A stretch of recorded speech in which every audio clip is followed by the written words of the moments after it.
Hello, dear friends. Welcome back to another episode exploring the mysterious and moving legacy of Old Billy. Today, we invite you to dive into a reflection that may challenge much of what you've been taught, the idea of having goals. Are they really a sign of progress, or just a clever trap? In Final Movement, Old Billy opens a dialogue not about achievement, but about essence, about flowing like water, guided not by destination, but by desire. What if the very idea of reaching something is the reason we feel lost?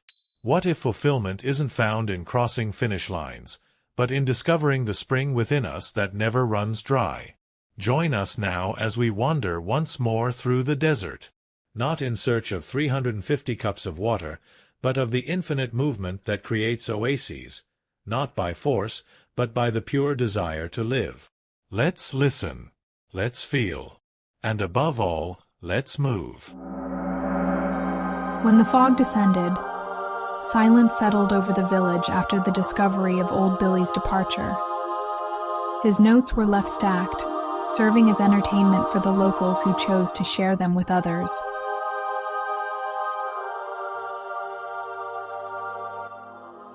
Final movement. Goal might be the word that has most confused my mind. Reaching a destination, conquering something, making money, winning someone over, earning a degree, traveling to a desired place, receiving a prize, these may seem positive, and perhaps they are. Yet, to me, they have always felt smaller, competitive, illusory, and superficial. Worse, they often serve as justification for violence, against oneself and others, in the relentless pursuit of accomplishment. In the desert, when we needed to extract 350 cups of water from a jug that held only 15, the very logic of limitation clouded the vast potential of the desert within me. I realized that the answer to this problem could never be framed as a goal, for goals, by their very nature, impose limits. Setting 350 cups as a target, or even 500, would still create a termination point, an end. Those who set goals unknowingly impose boundaries, defining existence by milestones rather than by movement itself. People chase one goal after another until, eventually, they feel drained. The achieved goals fade, losing all color over time. Goal belongs to the human mind, which perceives only through its own calibrated lens, fixed at a certain distance. This habitual fixation on goals deprives the being of its right to expand freely and naturally. In contrast, desire aligns with the organic unfolding of life, allowing movement to be guided by attraction rather than by forced direction.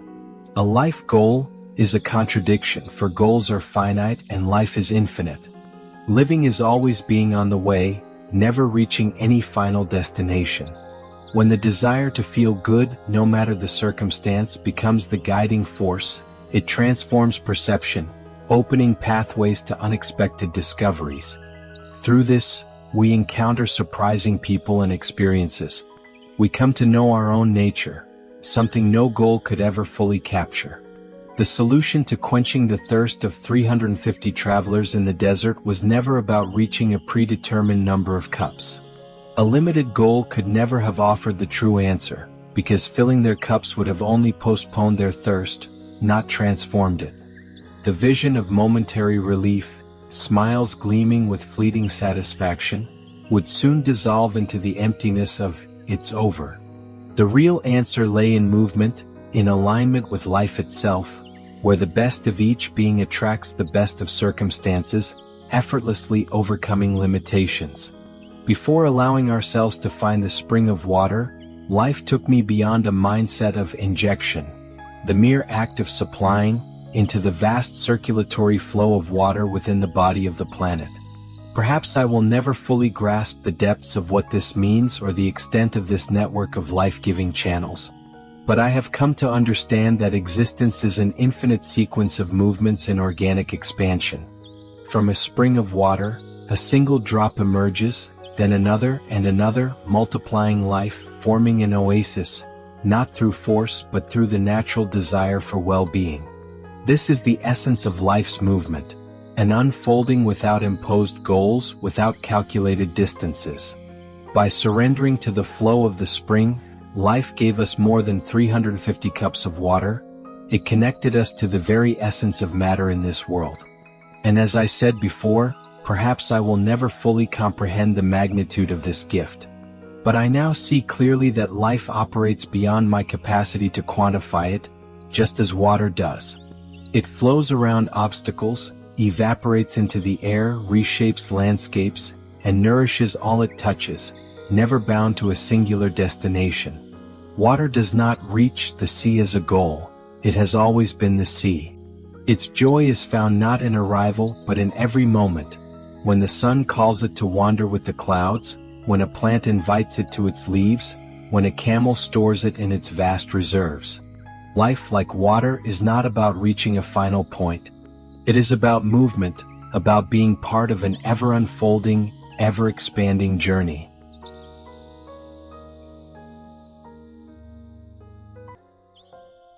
Hello everyone. We've already gone through more than 30 analyses of texts left by Old Billy.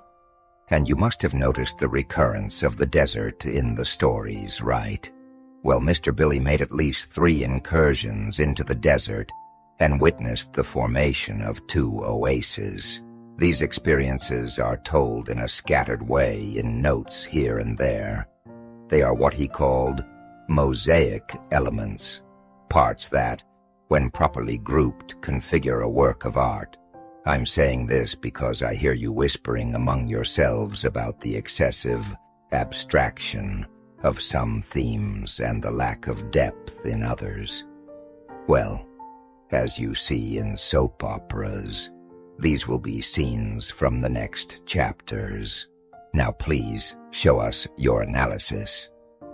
This is a beautifully written, deeply philosophical, and insightful piece that critiques the concept of goals and champions a life lived in alignment with natural flow and desire. Here's a detailed analysis. Critique of goal-oriented thinking. Old Billy effectively dismantles the conventional notion of goals, highlighting their limitations, artificiality, and potential for violence. The text argues that setting goals can lead to an endless cycle of chasing milestones that ultimately fade in significance.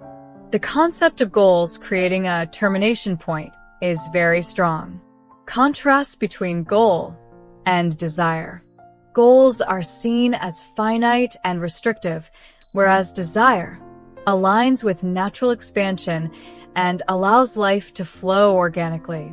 The text champions desire as a more natural and authentic guiding force, contrasting it with the forced direction of goals.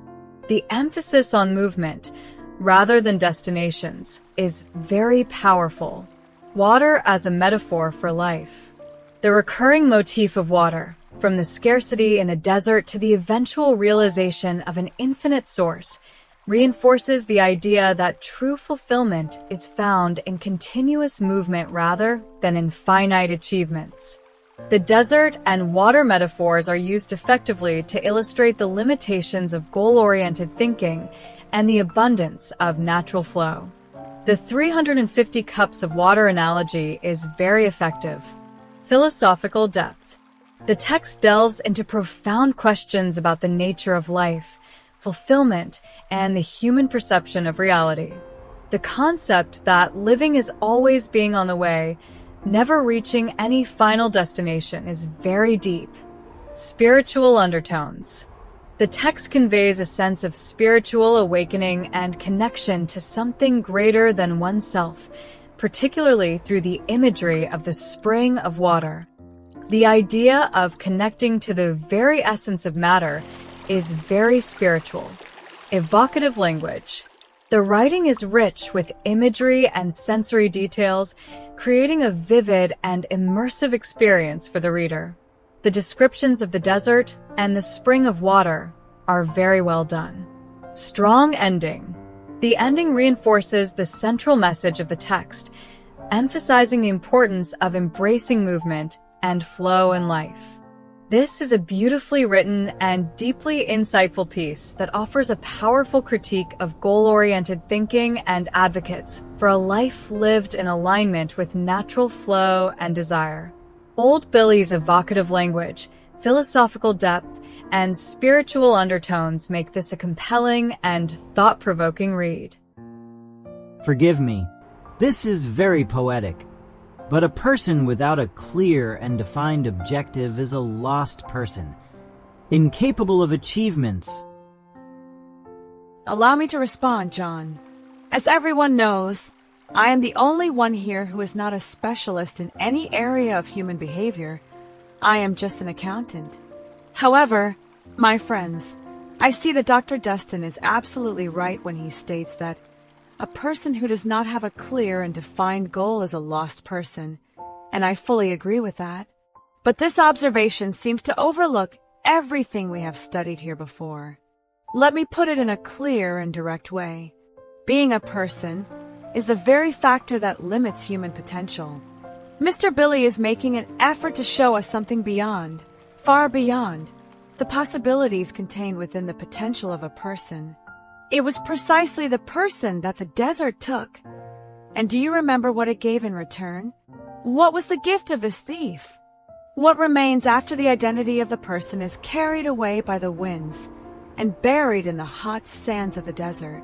The result of this equation is our essence, and blessed is the one who learns to obey their own essence. Yes, perhaps having goals is important. Today, my goal is to exchange my personal goals for those that align with the living essence within me and throughout the universe. Actually, better saying, this is not my goal, instead. I should say that this is my desire. I believe it was this expansion in self-perspective that startled our dear Tiffany and led her to ask for a pause in the readings. I could be mistaken. I cannot speak for her, but speaking for myself, I can say that I enjoy knowing that I am more than just a limited person. Is life that goes on.